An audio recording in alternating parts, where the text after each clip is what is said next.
Allez, on va équilibrer deux demi-équations en direct. La première, s'agissant du couple O2, H2O2. O2, c'est le premier, c'est donc l'oxydant. H2O2, c'est le deuxième, c'est donc le réducteur. Je vais suivre toutes les étapes que je vous ai données. Première étape, je note l'écriture de base de la réduction. Alors ça veut dire quoi? Ça veut dire que je prends l'oxydant, O2, plus un certain nombre d'électrons, je ne sais pas combien, ça nous donnera le réducteur H2O2.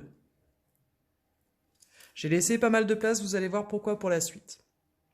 Deuxième étape, j'équilibre les éléments autres que H et O. Ici, j'ai 2 hydrogènes, 2 oxygènes, ici j'ai 2 oxygènes, donc je n'ai rien d'autre que de l'hydrogène et de l'oxygène. Je zappe cette étape. Troisième étape, j'équilibre les oxygènes avec des molécules d'eau. Ici, j'ai 2 oxygènes sur cette partie et 2 oxygènes sur cette partie-là. Pas de problème d'oxygène, je zappe l'étape.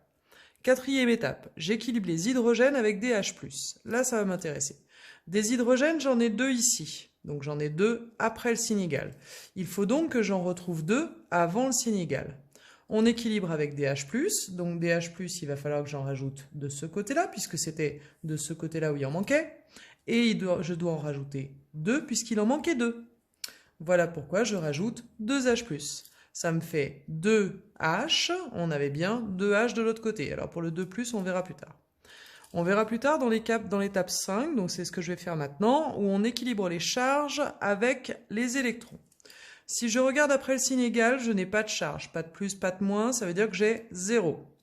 De ce côté-là, il faut donc que j'arrive à 0. Pour l'instant, si je ne regarde pas les électrons, j'ai 2 charges plus. 2 plus, pour revenir à 0, il me faut donc 2 moins. Je vais rajouter 2 électrons, ça me fera 2 charges négatives. J'ai 2 charges négatives, 2 charges positives. Ici, c'est donc chargé 0. Ici, c'est chargé 0. Ma demi-équation est équilibrée.